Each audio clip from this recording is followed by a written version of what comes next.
The ability to have somebody who is kind of epitomizes what you think your country stands for. Die königliche Familie befindet sich im Chaos. Königin Camilla wurde angeblich rausgeschmissen, nachdem Prinzessin Anne eine schockierende Wahrheit enthüllt hat, mit der niemand gerechnet hat. Was hat Anne enthüllt? Und wie hat König Charles reagiert? Bleiben Sie dran, wenn wir das Drama aufdecken, das die britische Monarchie erschüttert. Sind Sie der Meinung, dass Königin Camilla es verdient, in der königlichen Familie zu bleiben? Die Monarchie wurde durch diese Entscheidung erschüttert. Was als prächtiges königliches Ereignis begonnen hatte, entwickelte sich schnell zu einem unerwarteten Wendepunkt. Der Buckingham Palace war überfüllt mit Königen, Würdenträgern und Adligen, die während des Krönungsbanketts von König Charles III. Das neue Kapitel der Monarchie feierten. Unter den feierlichen Trinksprüchen und Kronleuchtern hatten jedoch Spannungen geschwelt. Spannungen, die sich bald auf eine Weise entladen würden, die niemand vorhersehen konnte.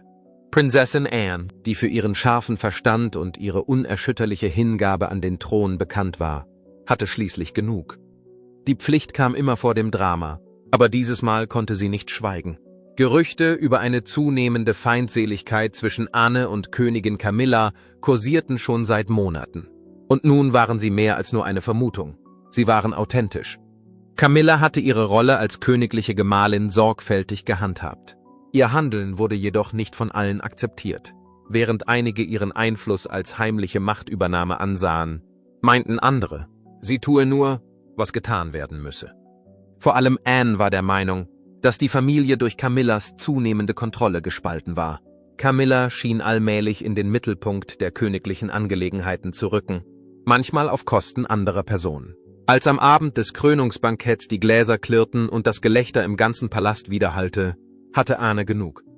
Everyone bows and curtsies to the king, and no one moves a limb, a muscle, when Camilla passes. Was dann kam, war absolut verblüffend. Anne setzte sich über alle ungeschriebenen Regeln des königlichen Anstands hinweg und konfrontierte Camilla vor der gesamten königlichen Familie. Das Gespräch war nicht vertraulich. Es war eine gewagte, offene Herausforderung, als Anne Camilla vorwarf, ihre Grenzen zu überschreiten, sich in königliche Angelegenheiten einzumischen und andere hochrangige Mitglieder des Königshauses auszugrenzen. Verstummte der ganze Saal. Persönliche Differenzen waren hier nicht der einzige Faktor. Es ging um die Zukunft der Monarchie selbst. Noch unglaublicher war, was sich nach der Konfrontation ereignete, die an sich schon historisch war. Am Morgen gab der Buckingham-Palast eine offizielle Erklärung ab, die die Menschen in der ganzen Welt schockierte. Königin Camilla wurden sowohl der Titel als auch die Rolle des königlichen Gemahls entzogen. Die britische Öffentlichkeit und die Medien waren in heller Aufregung über diese noch nie dagewesene Entscheidung. Die ältesten Frauen der königlichen Familie waren in den Nachrichten. Wie konnte jemand so schnell entlassen werden, nachdem er jahrzehntelang um eine Position in der königlichen Familie gekämpft hatte? Was könnte so schwerwiegend gewesen sein, dass es zu einem so drastischen Zusammenbruch führte? Man musste über einen scheinbar unbedeutenden, aber wichtigen Vorfall nachdenken, der sich zuvor ereignet hatte, um die Schwere dieses Moments vollständig zu verstehen. Prinzessin Kate, die künftige Königin-Gemahlin, machte bei einer königlichen Veranstaltung einen unauffälligen, aber wirkungsvollen Schritt. Sie lehnte es ab, Camilla einen Knicks zu machen. Für Außenstehende mag dies wie ein kleiner Fehltritt erschienen sein. In der königlichen Familie, in der Traditionen großgeschrieben werden, war dies jedoch eine gewagte Aussage. Ein Knicks ist mehr als nur ein höflicher Gruß. Er ist ein sichtbares Symbol für Respekt und Hierarchie. Kate setzte ein deutliches Zeichen, indem sie sich weigerte, einen Knicks zu machen. Der Moment wurde von Experten des Königshauses schnell untersucht. Während einige dies als stillen Protest gegen Camillas wachsende Macht interpretierten, sahen andere darin ein Zeichen für eine Monarchie, die sich weiterentwickelt und die Kate und William mitgestalten. Im Nachhinein betrachtet war dieser Moment viel bedeutsamer, als man damals erkannt hatte. Die Tradition war nicht der einzige Faktor. Es ging um Kontrolle, Macht und die Zukunft der königlichen Familie. Der letzte Strohhalm mag Annes dramatische Auseinandersetzung mit Camilla gewesen sein, aber die Warnzeichen gab es schon seit Monaten, wenn nicht sogar Jahren. Nun stellt sich die Frage, ob es sich um einen einmaligen Vorfall handelte oder ob die Monarchie am Rande größerer Unruhen steht. Die Herrschaft von Camilla und die unvorhergesehenen Folgen. Camillas Platz in der Monarchie war von Königin Elisabeth II. sorgfältig geplant worden. Die verstorbene Königin hatte vor ihrem Tod ausdrücklich erklärt, dass Camilla als königliche Gemahlin bezeichnet werden würde. Wenn Prinz Charles den Thron besteigt, möchte Königin Elizabeth, dass Camilla, die Herzogin von Cornwall, als königliche Gemahlin bezeichnet wird. Obwohl einige von dieser Entscheidung überrascht waren, wurde sie getroffen, um die Stabilität zu wahren. Doch nachdem König Charles den Thron bestiegen hatte, schien Camillas Einfluss alle Erwartungen zu übertreffen. Sie war nicht mehr nur die Frau des Königs. Sie nahm Einfluss auf königliche Angelegenheiten, traf Entscheidungen und stellte ihre Macht in einer Weise zur Schau, die einige Familienmitglieder verunsicherte. Dann meldete sich Prinzessin Anne zu Wort. Ihre Äußerungen machten nicht nur Camillas Ziele deutlich, sondern zwangen auch den Palast zum Handeln. Da sie auf Gewohnheit und Autorität beruhte, konnte sich die Monarchie eine so große öffentliche Kontroverse nicht leisten. Die rasche Entscheidung überraschte alle. Der Titel wurde Camilla entzogen. Die Welt konnte es nicht fassen. Die öffentliche Meinung war gespalten. Theorien verbreiteten sich wie ein Lauffeuer und die Schlagzeilen beherrschten das Gespräch.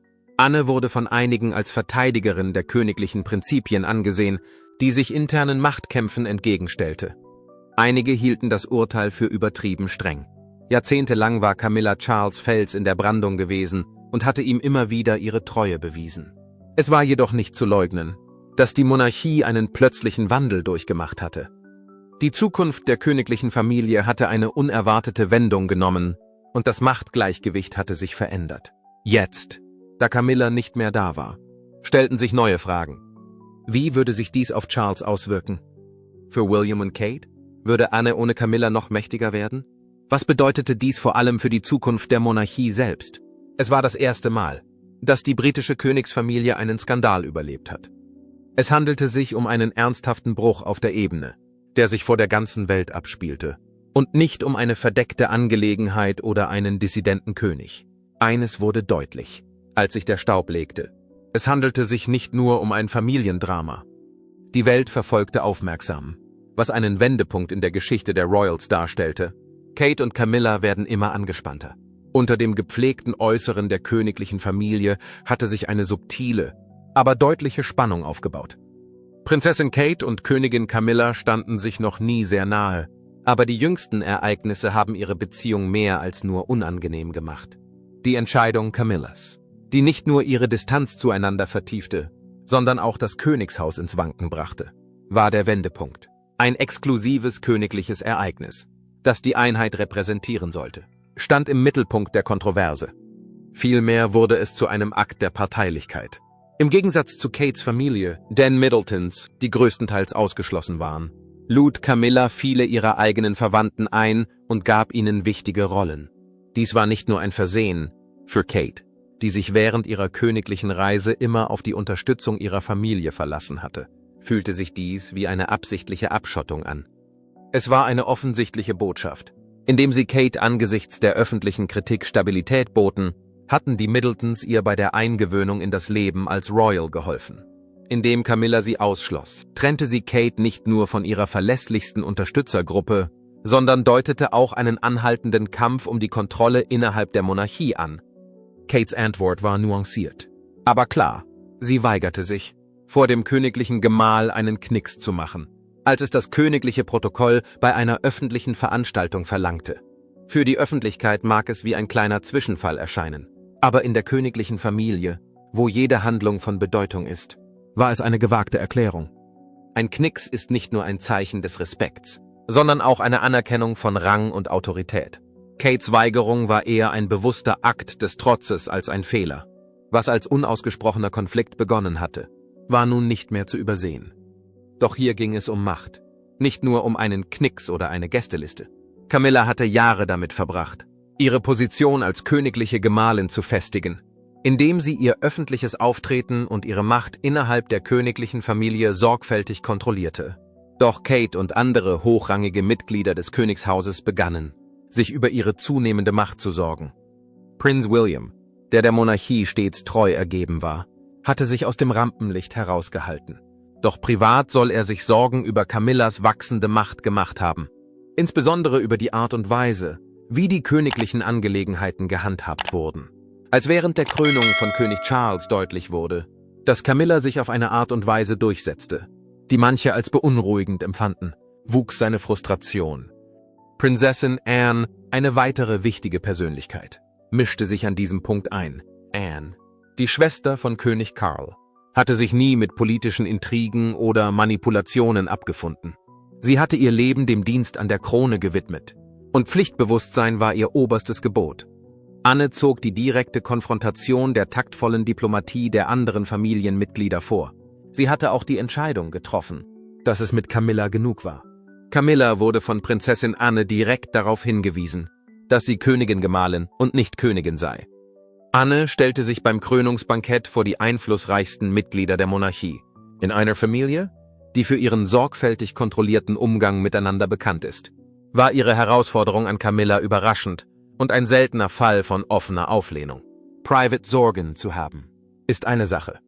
Etwas anderes war es, die Autorität der Königin-Gemahlin offen in Frage zu stellen. Berichten zufolge drückte Anne ihre Missbilligung über Camillas zunehmende Autorität in königlichen Angelegenheiten aus und erklärte unmissverständlich, dass ihr Einfluss zu groß geworden sei. In diesem Konflikt ging es um die Zukunft der Monarchie selbst, nicht nur um individuelle Missstände. Die Folgen waren unmittelbar. Angesichts ihres Rufs, Autorität und Ordnung aufrechtzuerhalten, konnte die königliche Familie einen solchen Konflikt, der in der Öffentlichkeit bekannt wurde, nicht übersehen. Schon am nächsten Morgen gab es eine verblüffende Nachricht. Der Titel wurde Camilla weggenommen. Die Welt war schockiert über diese Entscheidung. Camilla hatte sich ihre Position in der königlichen Familie über Jahre hinweg erarbeitet, indem sie die öffentliche Kritik überwand und ihre Ergebenheit gegenüber Charles unter Beweis stellte. Ihr allmählicher Aufstieg beruhte auf Beharrlichkeit und vorsichtigem Rufmanagement, und doch war alles innerhalb eines Augenblicks zusammengebrochen. King Charles' Antwort und seine bisher härteste Entscheidung. Die Absetzung Camillas war eine schwierige Entscheidung für König Charles. Um sie an seiner Seite zu haben, hatte er sich über die königlichen Sitten hinweggesetzt und jahrelang um ihre Akzeptanz gekämpft. Nachdem die Monarchie große Anstrengungen unternommen hatte, um ihre Position zu sichern, war plötzlich alles aus den Fugen geraten. Doch die Wahrheit war offensichtlich. Dies war nicht mehr nur eine persönliche Familienangelegenheit. Die Stabilität der Monarchie war in Gefahr, denn die eskalierenden Spannungen hatten sich zu einer ausgewachsenen Krise ausgeweitet. Die Folgen von Camillas Absetzung waren sofort zu spüren. Die Öffentlichkeit war geteilter Meinung. Die Experten des Königshauses stellten endlose Vermutungen an, und die Medien überschlugen sich förmlich. Einige behaupteten, Camillas Einfluss sei zu groß geworden und die Entscheidung sei notwendig gewesen. Für andere war es ein ungerechtes Ergebnis. Das zeigte, wie schwer es für Außenstehende ist, in die königliche Familie aufgenommen zu werden. Als sich der erste Schock gelegt hatte, tauchten größere Fragen auf. Wie würde König Charles davon betroffen sein? Könnte er ohne Camilla an seiner Seite weiter regieren? Nur wenige Ereignisse haben die britische Monarchie so stark in ihren Grundfesten erschüttert wie dieses, trotz jahrhundertelanger Umwälzungen. Nachdem sie sich ihre Position in unzähligen Stunden erarbeitet hatte, wurde Camilla plötzlich in einen Skandal hineingezogen, der schließlich zu ihrem schockierenden Ableben führte. Doch als sie ging, tauchte ein neues Geheimnis auf. Wer würde sie ersetzen? Es wurde viel spekuliert. Würde Kate, die Prinzessin von Wales, das Amt der königlichen Gemahlin schneller antreten? Oder würde ein anderer König im Rampenlicht stehen? Und wie würde König Charles in Anbetracht der Schwierigkeiten, mit denen seine Herrschaft bereits zu kämpfen hat, mit dieser Krise umgehen? Prinzessin Anne war jedoch diejenige, die in diesem veränderten Machtgleichgewicht hervorstach. Prinzessin Anne ist seit langem für ihr direktes Auftreten und ihr unermüdliches Engagement für ihre Aufgaben bekannt. Prinzessin Anne kehrte trotz der königlichen Trauer zu ihren Aufgaben zurück. Sie ist sowohl innerhalb als auch außerhalb des Palastes hoch angesehen, da sie zu den fleißigsten Mitarbeitern des Königshauses gehört. Ihr Ansehen hat jedoch durch ihre jüngste Rolle bei der Aufdeckung von Camillas Einfluss zugenommen. Indem sie sich öffentlich gegen Camilla stellte, veränderte Anne nicht nur das Machtgleichgewicht in der Monarchie, sondern brachte auch ihren persönlichen Unmut zum Ausdruck. Die Tradition allein reicht nicht aus, um diejenigen zu schützen, die ihre Macht missbrauchen, wie ihre Handlungen überdeutlich gezeigt haben. Alle Augen sind auf Anne gerichtet. Jetzt, wo Camilla nicht mehr da ist und die Monarchie in einer prekären Lage ist, hat sie gerade ihre Position als die wahre Macht hinter dem Thron gefestigt? Eine Krise in der königlichen Familie. Die kühne Aktion von Prinzessin Anne hat innerhalb der Monarchie zu einer großen Spaltung geführt. Während einige der Meinung sind, dass die Monarchie dadurch in eine noch nie dagewesene Krise geraten ist, sehen andere darin eine notwendige Haltung. Es ist eine ernste Angelegenheit, eine Königin-Gemahlin abzusetzen. Diese bedeutsame Umwälzung offenbart die immer größer werdenden Risse in der königlichen Familie. Selbst in Zeiten persönlicher Auseinandersetzungen hat die Monarchie ihr Image der Einheit über Generationen hinweg sorgfältig bewahrt. Doch diese sorgfältig gepflegte Illusion wurde durch Camillas plötzlichen Zusammenbruch zerstört. Die Welt schaut nun zu, wie sich der Buckingham-Palast verändert. Camilla als Königin-Gemahlin zu verlieren, ist für König Charles nicht nur ein persönlicher, sondern auch ein politischer Rückschlag. Jahre der sorgfältigen Vorbereitung, der öffentlichen Zustimmung und der Beilegung früherer Probleme führten dazu, dass sie an seiner Seite war, obwohl sich beide sehr darum bemühten, ihre Position in der Monarchie zu sichern, konnte Charles die wachsende Zwietracht in seiner eigenen Familie letztlich nicht ignorieren. Er muss nun schwierige Entscheidungen treffen, die sich auf den Rest seiner Regentschaft auswirken werden. Dies ist ein entscheidender Moment für die königliche Familie. Interne Streitigkeiten und zunehmende Spannungen bedrohen die Stabilität einer Institution, die Revolution, Skandale und Kriege überstanden hat. Kann die Monarchie jedoch diesem Ausmaß an Unordnung standhalten? Wird die britische Öffentlichkeit, die sie seit langem unterstützt, beginnen, an der anhaltenden Bedeutung der königlichen Familie in der modernen Welt zu zweifeln? Die Absetzung Camillas ist hier nicht das einzige Problem. Es geht darum, die Grundlagen der Monarchie auf den Prüfstand zu stellen. Die königliche Familie, die früher als Repräsentantin von Kontinuität und Tradition galt, steht heute mehr als früher auf dem Prüfstand. Eine entscheidende Frage ist, ob die Monarchie in einer sich wandelnden Gesellschaft angesichts der veränderten Ansichten der Bevölkerung noch einen Platz hat. Die Institution passt sich seit Jahrzehnten an, um zu überleben. Die Monarchie kann sich verändern, wie Camillas Aufstieg zur Königin-Gemahlin zeigt. Ihr plötzliches Ableben erinnert jedoch daran, dass niemand vor Veränderungen gefeit ist. Ganz gleich, wie etabliert er ist. Die Zukunft der Monarchie wird nun davon abhängen, wie die Bevölkerung auf diese Krise reagiert. Wird die Öffentlichkeit ein Königshaus fordern, das die Ideale der heutigen Zeit besser verkörpert? Oder wird sie weiterhin eine Institution unterstützen, die auf jahrhundertealten Bräuchen beruht? William und Kate führen die Monarchie in eine neue Ära. Prinz William und Prinzessin Kate stehen im Mittelpunkt der Aufmerksamkeit, da die Monarchie vor einer ungewissen Zukunft steht. Einst galten sie als die Zukunft der königlichen Familie. Doch nun stehen sie im Zentrum eines ihrer größten Probleme. Da die Institution in Aufruhr ist, müssen sie sich entscheiden, ob sie den Wandel akzeptieren oder an der Tradition festhalten wollen. Für William ist dies ein echter Führungstest. Er stößt auf Schwierigkeiten, mit denen er als Thronfolger nicht gerechnet hat. Er hatte bereits mit persönlichen Herausforderungen zu kämpfen, Konflikten mit Prinz Harry und den Anforderungen der Vorbereitung auf die Königswürde. Es versteht sich von selbst, dass die Beziehung zwischen Harry und William immer noch sehr angespannt ist. Nun steht er vor einer noch schwierigeren Aufgabe.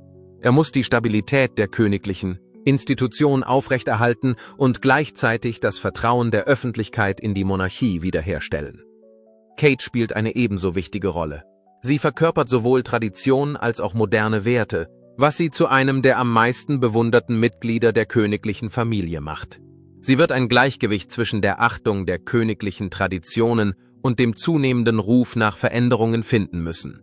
Wenn sie früher als erwartet die Rolle der Königin-Gemahlin übernimmt, wird sie als Bindeglied zwischen der früheren Monarchie und der modernen Ära dienen? Oder wird sie wie Camilla in die gleichen Machtkämpfe verwickelt werden, die die königliche Geschichte seit Generationen geprägt haben?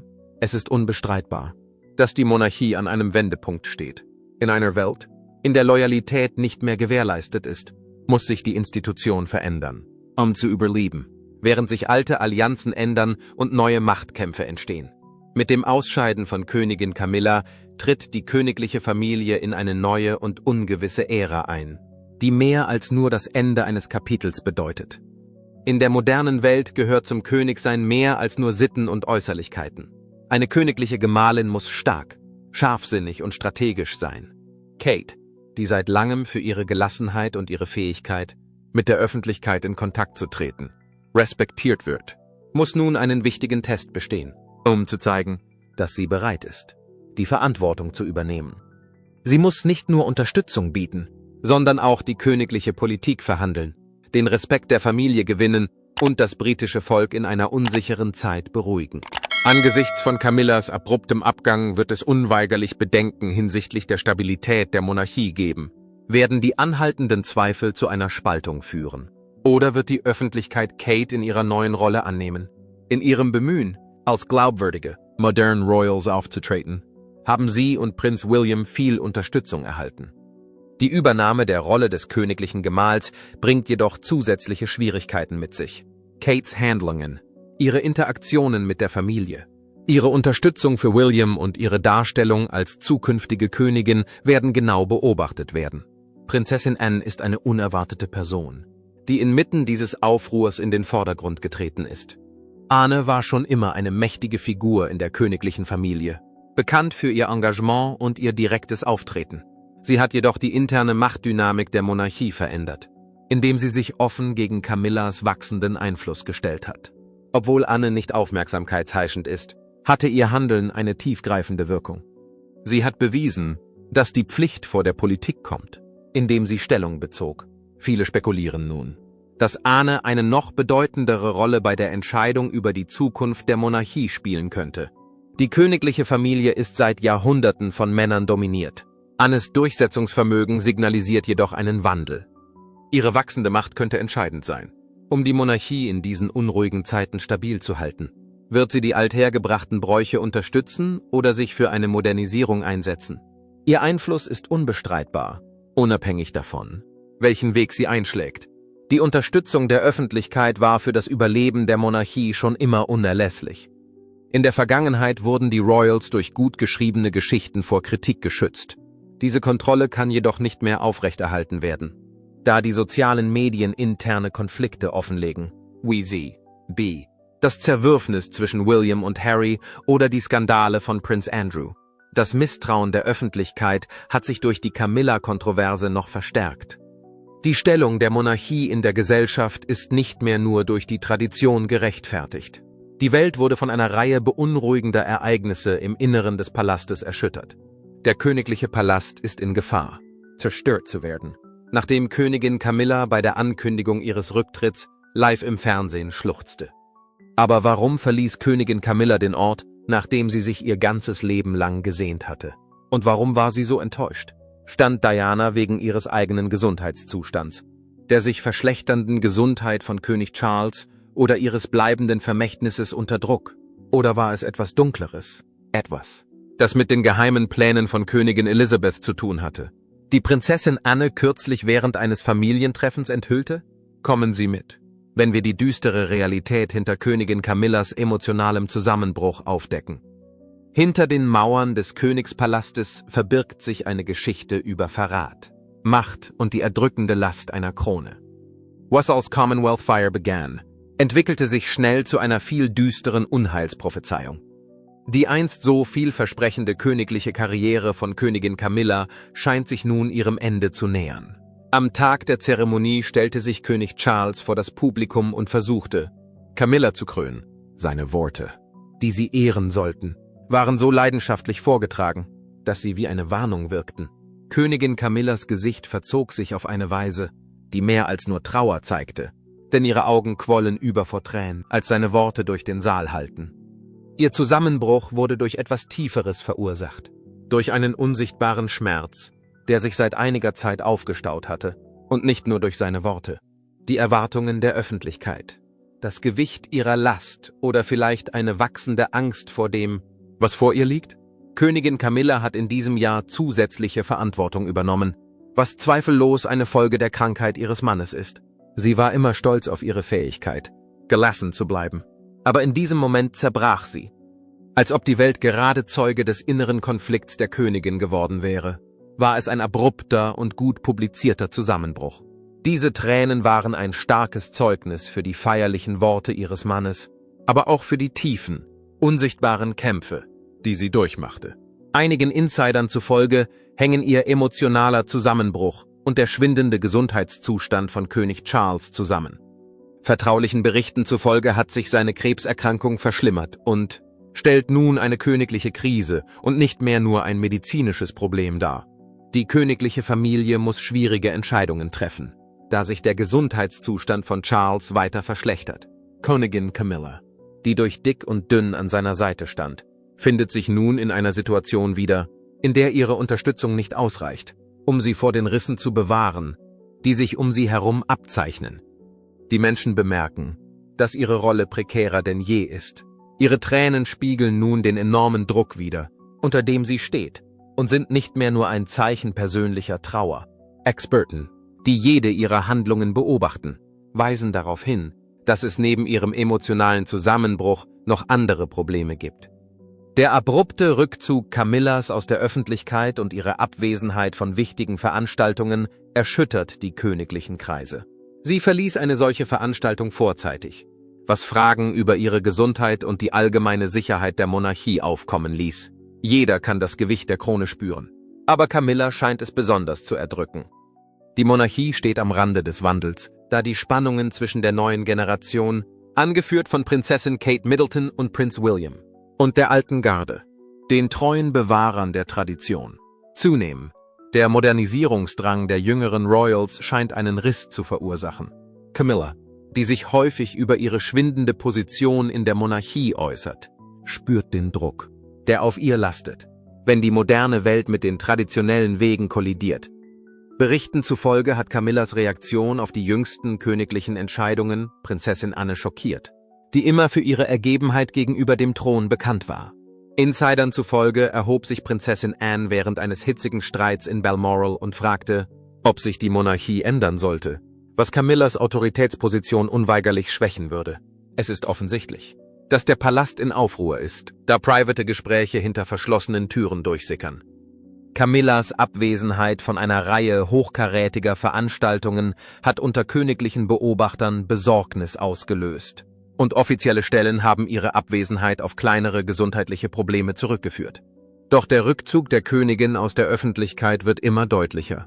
Sie verringert die Zahl der Personen, denen sie sich anvertraut, und schränkt ihre Auftritte ein. Diese Veränderung hat Gerüchte genährt, dass Camilla Schwierigkeiten hat, die niemand außerhalb des Palastes nachvollziehen kann.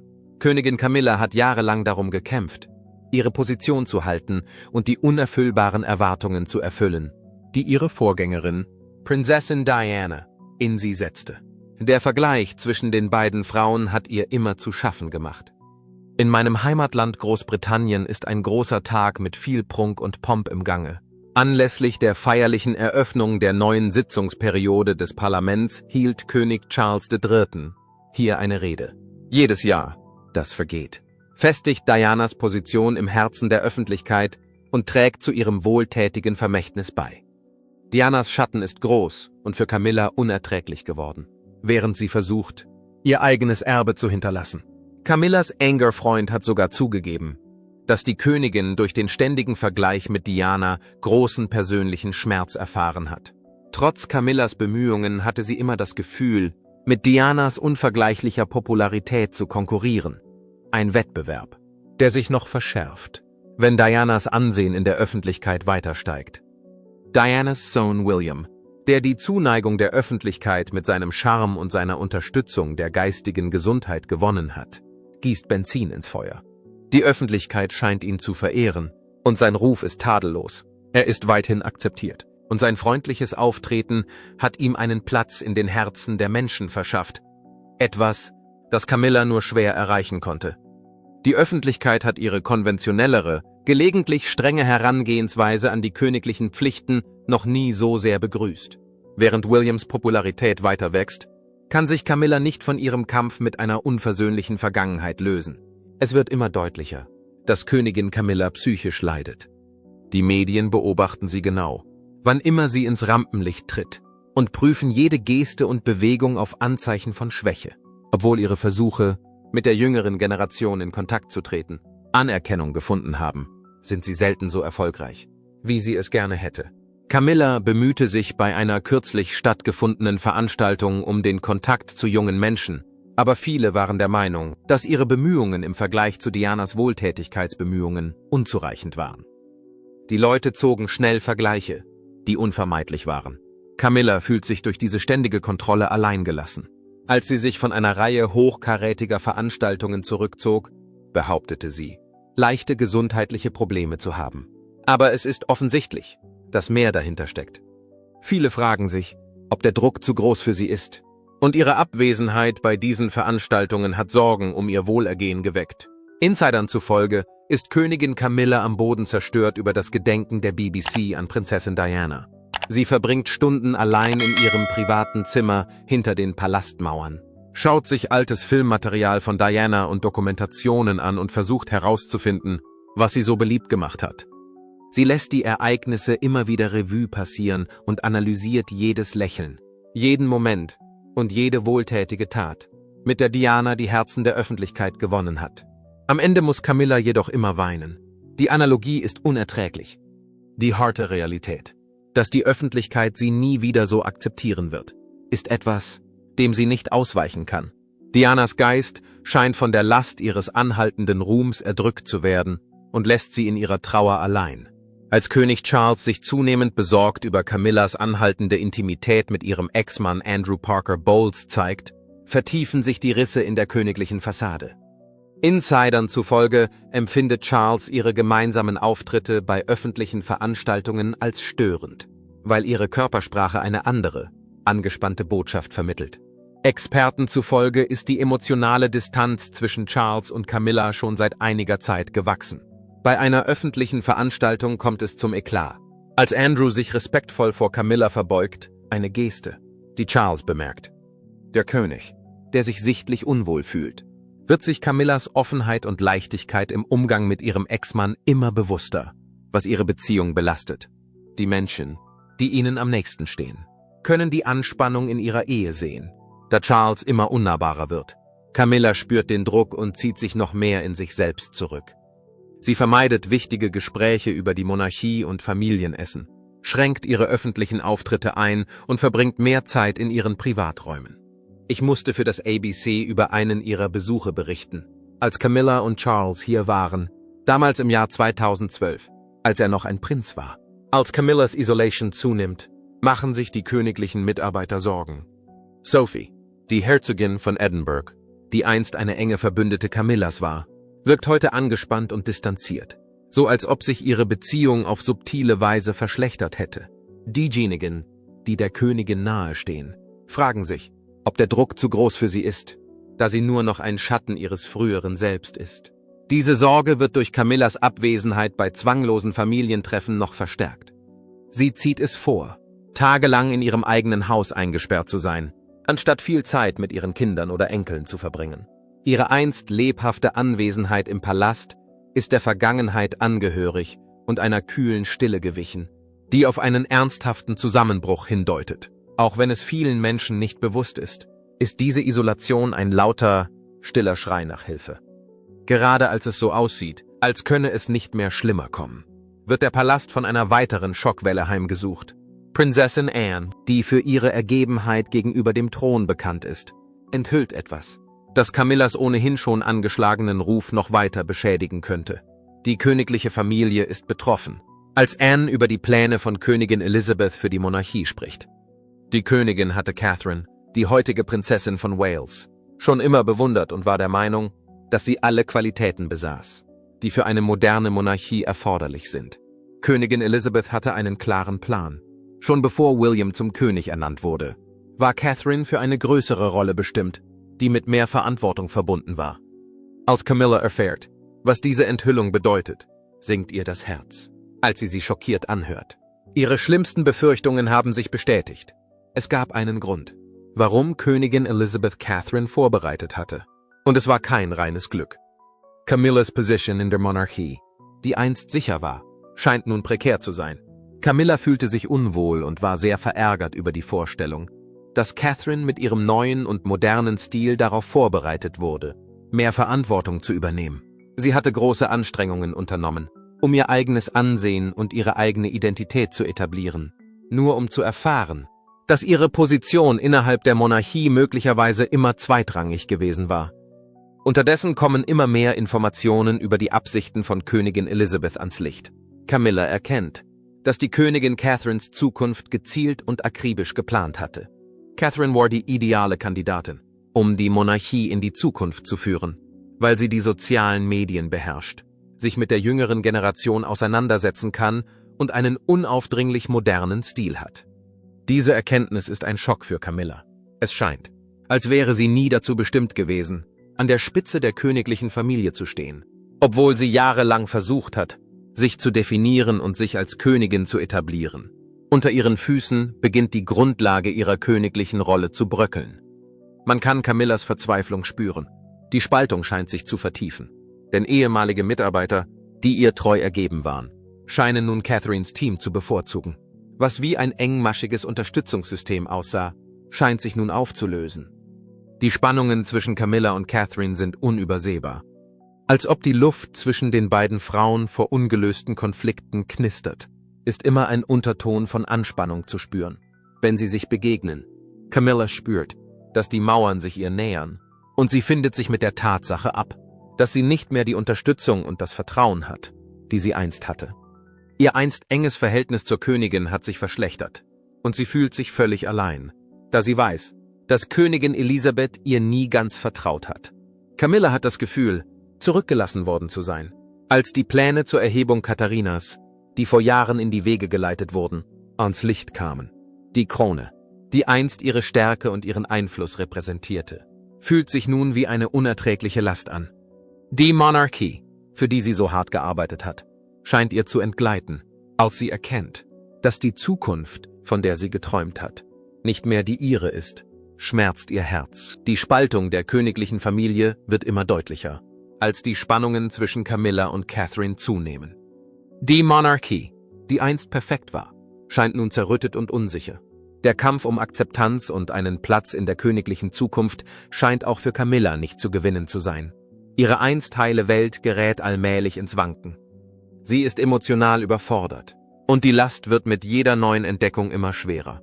Königin Camillas Gesundheit leidet unter der zunehmenden Belastung, die auf ihr lastet. Die Liste ihrer gesundheitlichen Probleme wird immer länger, und ihr medizinisches Team behält sie genau im Auge. Zu ihren täglichen Problemen gehören nun Osteoporose, Angstzustände, Panikattacken und chronische Müdigkeit. Obwohl die Ärzte ihr geraten haben, ihr Arbeitspensum zu reduzieren, kann sie es nicht vermeiden, zu königlichen Veranstaltungen zu gehen. Es dauert Stunden, sich auf diese Anlässe vorzubereiten, und sie ist oft schon erschöpft, wenn sie dort ankommt. Trotzdem gibt sie sich in der Öffentlichkeit weiterhin tapfer. Nach Angaben des königlichen Personals verbringt Camilla ganze Nachmittage in ihrem dunklen Zimmer und versucht, mit dem Stress fertig zu werden, der sie auffrisst. Sie zieht sich in ihren persönlichen Zufluchtsort zurück, um dem Stress des Tages zu entfliehen, weil die Belastung zu groß ist. Camilla kämpft immer noch mit den Nachwirkungen ihrer langwierigen Covid, was die Situation noch verschlimmert. Ihre Symptome, zu denen Müdigkeit und Gehirnnebel gehören, sind allesamt Erinnerungen an das Virus, das sie vor Monaten bekämpft hat. Diese anhaltenden Symptome, die ihr den Alltag erschweren, werden von ihrem Ärzteteam als langfristige Nebenwirkungen angesehen. Ihr nachlassender Gesundheitszustand ist bei öffentlichen Veranstaltungen schmerzlich spürbar geworden. Diejenigen, die sie genau beobachten, haben festgestellt, dass sie sich nicht konzentrieren kann. Sie wirkt häufig erschöpft und unfähig, ihre normale Haltung beizubehalten. Sie ist nicht mehr die lebhafte Frau, die sie einst war. Und jeder, der ihr zuhört, kann sehen, dass ihre Abhängigkeit von schriftlichen Notizen zu einer Krücke geworden ist. Dennoch unterstützt sie ihren Mann, König Charles, bei seinen eigenen gesundheitlichen Problemen und weicht ihm nicht von der Seite. Der Versuch, weiterhin eine unterstützende Ehefrau zu sein, während ihr eigener Körper sie im Stich lässt, ist eine lähmende Last für Camilla. Sie ist hin und her gerissen zwischen den Anforderungen, die das Amt der königlichen Gemahlin an sie stellt, und dem Kampf ihres Mannes mit seiner sich verschlechternden Gesundheit. Sie braucht offensichtlich Zeit, um sich auszuruhen und zu erholen. Denn der Stress wird immer schlimmer, aber in ihrem Leben als Königin hat sie keine Zeit zum Entspannen. Die königlichen Beamten müssen eine Entscheidung treffen, die die Monarchie dauerhaft verändern könnte, da sich Camillas Gesundheitszustand verschlechtert. Unter 4 Augen wird der Streit hitzig. Um Camilla den Freiraum zu geben, den sie so dringend braucht, flehen hochrangige Mitglieder der königlichen Familie König Charles an, verständnisvoller zu sein. Das Team von Prinz William plädiert jedoch für einen gewagten neuen Weg, der Camilla nicht in gleicher Weise einbeziehen würde. Der Buckingham-Palast hat den Zustand der Königin in einer kurzen Erklärung bestätigt. Darin heißt es lediglich, dass Ihre Majestät, die Königin, derzeit an einer Brustinfektion erkrankt ist, für die ihre Ärzte eine kurze Zeit der Ruhe empfohlen haben. Die Zukunft der königlichen Familie scheint ungewiss, und die Spannungen zwischen den beiden Fraktionen sind offensichtlich. Ein hochrangiges Mitglied des königlichen Personals macht inmitten all dieser Ereignisse eine niederschmetternde Enthüllung. In ihrem Privatzimmer sieht man Camilla schluchzend und zitternd in einem seltenen Anflug von Verletzlichkeit. Sie sieht sich alte Bilder von sich selbst in glücklicheren Momenten an, bevor der ganze Stress und das Leid ihr Leben beherrschten. Sie wirkt verloren, unsicher über das, was vor ihr liegt. Und ihre einst so heitere und gefasste Art ist zerbrochen. Sie kann die Fassade nicht mehr aufrechterhalten, denn der Kummer, der sich seit Jahren aufgestaut hat sie schließlich überwältigt. Camilla soll bei einer Zeremonie in einem Kinderkrankenhaus das feierliche Band durchschneiden, und das ist der Knackpunkt. Sie ist eindeutig ängstlich, was sich an ihren unkontrolliert zitternden Händen und der Einnahme von Medikamenten zur Beruhigung zeigt. Sie kann ihren Gesundheitszustand nicht mehr verbergen, und es fällt ihr immer schwerer, ihre königlichen Pflichten zu erfüllen. Das belastet alle um sie herum, und das Getuschel wird immer lauter. König Charles und Camilla führen ein privates Gespräch im königlichen Palast. Während sie spricht, bebt ihre Stimme vor Kummer und der Belastung durch jahrelangen Stress. »Ich halte es nicht mehr aus«, sagt sie, und ihre Stimme ist voller Leidenschaft. Die Qualen ihrer gesundheitlichen Probleme, die Anforderungen ihrer Rolle und die Jahre, die sie in Dianas Schatten verbracht hat, haben sie endgültig überwältigt. Sie weiß, dass sie so nicht weitermachen kann, weil es zu viel für sie ist. Camilla hat sich zum Rücktritt entschlossen. Die königliche Gemeinschaft wartet darauf, dass sie eine Pressekonferenz einberuft. Es stellt sich heraus, dass Camilla vor der Rede seltsam gefasst ist, wie ihr Visagist berichtet. Man findet sie jedoch allein in ihrem Zimmer, wo sie den königlichen Beamten zuflüstert, »Ich kann es nicht mehr ertragen.« Der Palast wird durch die Last ihres Rücktritts in seinen Grundfesten erschüttert. Nach ihrem Abgang gibt es mehr Fragen als Antworten. Wird König Charles ebenfalls zurücktreten oder wird sie durch Catherine, die Prinzessin von Wales, ersetzt werden? Wird die Monarchie jemals zu ihrem früheren Zustand zurückkehren? Die ganze Welt wartet darauf, wie es weitergeht. Mit Camillas Rücktritt geht eine Ära zu Ende. Ihre Entscheidung wird noch über Jahre hinweg Folgen haben. Die Zukunft der britischen Monarchie ist ungewiss und niemand kann mit Sicherheit vorhersagen, wohin sie sich entwickeln wird. Eine der schwierigsten Entscheidungen, die Camilla je getroffen hat, ist der Rücktritt von ihrem Amt als Königin-Gemahlin. Aber anders kann sie keinen Frieden finden. Es ist ein Gefühl des Abschlusses, wenn sie das Leben verlässt, an das sie gewöhnt war. Weder Camilla noch die Monarchie werden je wieder dieselbe sein. Alle Beteiligten spüren die Last der Geschichte und die Zukunft ist ungewiss. Bleibt die Frage, was hat Prinzessin Anne wirklich enthüllt? Und wird dies das Ende von Königin Camillas Zeit in der königlichen Familie sein? Lassen Sie uns in den Kommentaren wissen, was Sie denken. Soll Camilla Königin bleiben? Geben Sie unten Ja oder Nein ein.